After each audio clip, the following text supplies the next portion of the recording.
Shalom, selamat pagi Bapak Ibu Saudara-saudari yang dikasihi Tuhan. Selamat berjumpa kembali pada Renungan Harian Sarota, edisi Selasa 3 Juni 2025. Sebelum kita membaca firman Tuhan, mari kita berdoa. Segala puji, hormat, dan syukur kami panjatkan kepadamu ya Tuhan pada pagi ini, atas segala kasih dan kemurahan Tuhan yang kami alami di dalam sepanjang kehidupan kami. Secara khusus pada pagi hari ini, kami boleh dibangunkan dengan tubuh yang penuh keberkatan yang asalnya daripadamu ya Allah. Terima kasih Tuhan jikalau pada pagi hari ini kami masih dimungkinkan menyambut pagi ini dengan penuh sukacita. Bapa di surga, lewat kesempatan ini kami mau mendasari kehidupan kami untuk sepanjang hari ini di dalam membaca dan merenungkan kebenaran firman-Mu. Ya Roh Kudus, urapi setiap hati kami, karuniakan akal budi hikmat kepada kami, untuk dapat memahami dengan baik arti firman-Mu yang akan kami baca dan renungkan bersama pada pagi hari ini. Dalam Kristus Yesus kami berdoa dan mengucap syukur. Haleluya. Amin. Saudara-saudara, bacaan firman Tuhan yang akan melandasi kehidupan kita pada pagi hari ini terambil dari kitab 2 Tawarik pasal 5 ayat yang kedua sampai dengan ayat yang ke-14. 2 Tawarik pasal 5 ayat yang kedua sampai dengan ayat yang ke-14. Firman Tuhan berbunyi demikian. Pentabisan bait suci. Tabut perjanjian dipindahkan dan kemuliaan Tuhan memenuhi bait suci. Pada waktu itu Salomo menyuruh para tua-tua Israel dan semua kepala suku, para pemimpin puak orang Israel berkumpul di Yerusalem untuk mengangkat tabut perjanjian Tuhan dari kota Daud, yaitu Sion. Maka pada hari raya di bulan ke-7 berkumpullah di hadapan raja semua orang Israel. Setelah semua tua-tua orang Israel datang, maka orang-orang Lewi mengangkat tabut itu. Mereka mengangkut tabut itu dan kemah pertemuan dan segala barang kudus yang ada dalam kemah itu. Semuanya itu diangkut oleh imam-imam dan orang-orang Lewi. Tetapi Raja Salomo dan segenap umat Israel yang sudah berkumpul di hadapannya berdiri di depan tabut itu dan mempersembahkan kambing domba dan lembu sapi yang tidak terhitung dan tidak terbilang banyaknya. Kemudian imam-imam membawa tabut perjanjian Tuhan itu ke tempatnya di ruang belakang rumah itu, di tempat maha kudus, tepat di bawah sayap kerub-kerub. Jadi kerub-kerub itu mengembangkan kedua sayapnya di atas tempat tabut itu, sehingga kerub-kerub itu menudungi tabut serta kayu-kayu pengusungnya dari atas. Kayu-kayu pengusung itu demikian panjangnya sehingga ujungnya kelihatan dari tempat kudus yang di depan ruang belakang itu, tetapi tidak kelihatan dari luar, dan disitulah tempatnya sampai hari ini. Dalam tabut itu tidak ada apa-apa selain dari kedua loh yang ditaruh Musa ke dalamnya di Gunung Horeb ketika Tuhan mengikat perjanjian dengan orang Israel pada waktu perjalanan mereka keluar dari Mesir. Lalu para imam keluar dari tempat kudus. Para imam yang ada pada waktu itu semuanya telah menguduskan diri lepas dari giliran rombongan masing-masing.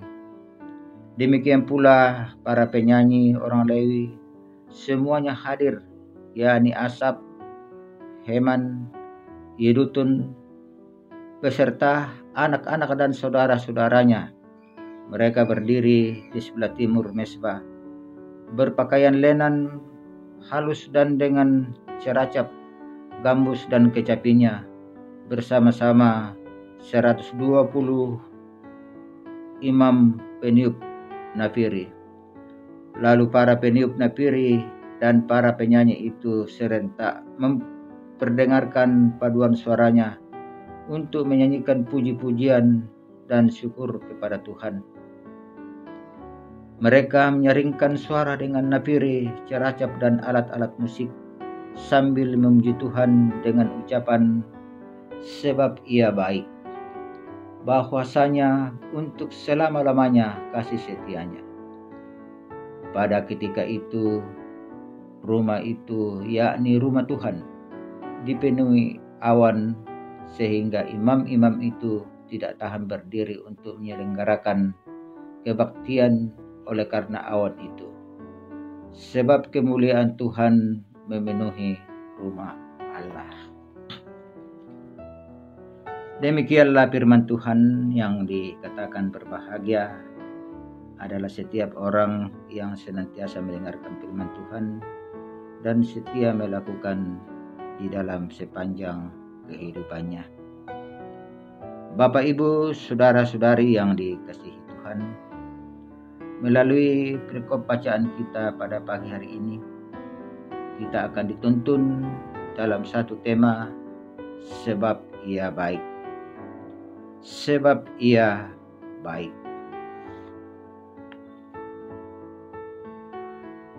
Saudara-saudara, di tengah dunia yang penuh dengan kesulitan, tantangan dan ketidakpastian, seringkali kita merasa cemas dan kehilangan arah. Kenyataan hidup yang penuh dengan masalah, penderitaan, dan ketidakpastian membuat kita kadang meragukan kebaikan Tuhan. Namun di saat-saat seperti itu, kita perlu mengingat bahwa meskipun keadaan di sekitar kita bisa berubah, Tuhan tetap baik dan setia. Dalam 2 Tawarik pasal 5 ayat yang kedua sampai ayat yang ke-14, kita melihat bagaimana bangsa Israel setelah membangun bait suci yang megah, memindahkan tabut perjanjian ke dalamnya.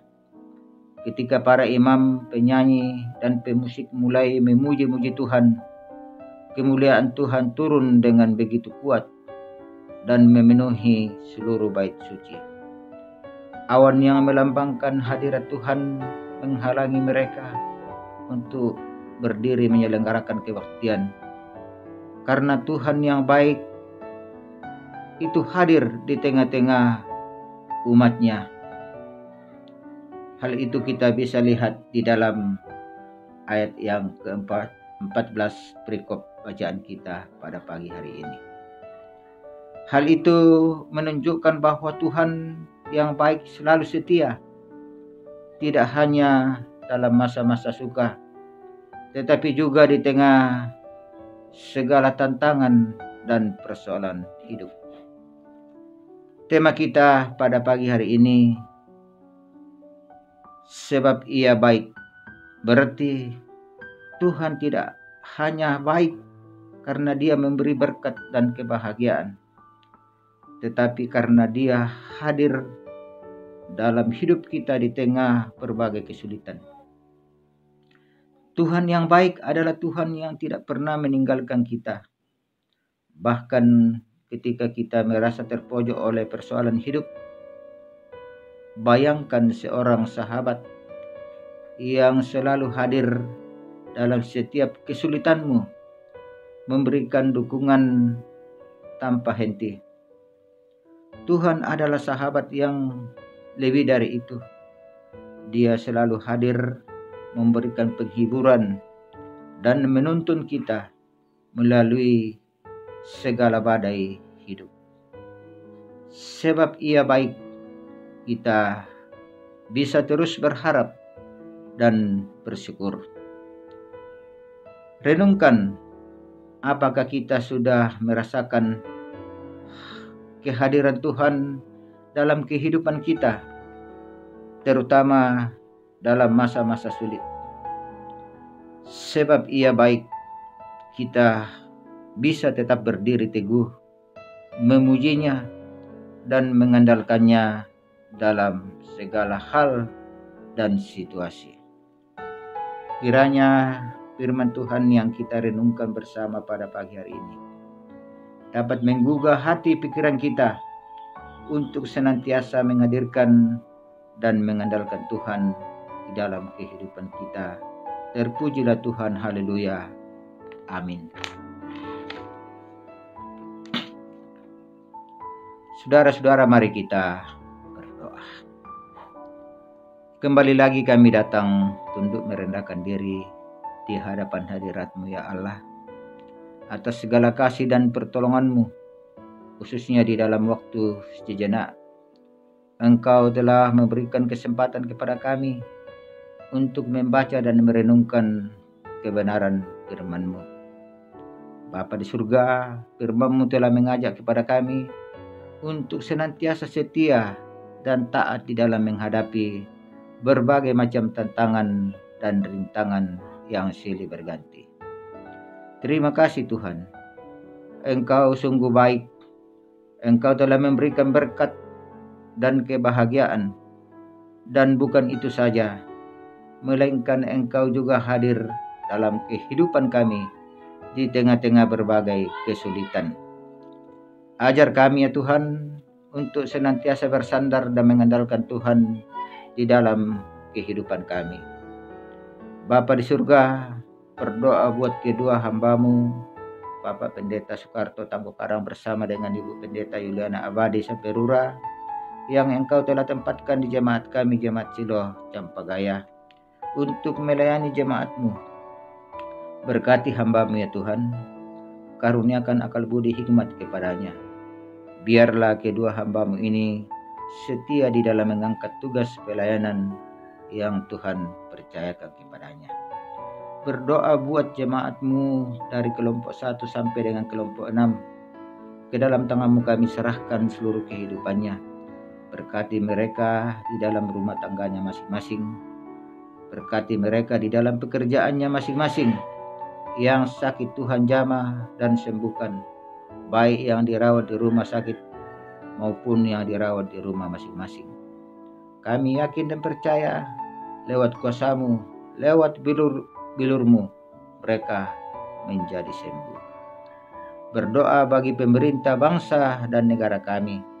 Berkati pemerintah kami, karuniakan akal budi hikmat kepadanya. Biarlah mereka boleh menjalankan roda pemerintahan dengan sebaik-baiknya dan dengan seadil-adilnya. Di dalamnya nama Tuhan dipuji dimuliakan. Berdoa bagi anak-anak kami yang akan mengikuti tes atau seleksi masuk ke tingkat pendidikan SLTP, SLTA dan perguruan tinggi, yang Tuhan kiranya memberkati mereka. Karuniakan akal budi hikmat kepadanya. Biarlah soal-soal yang diperhadapkan kepadanya boleh dijawab dengan baik seturut dengan kehendak-Mu ya Allah. Bapa di surga, ini doa permohonan kami.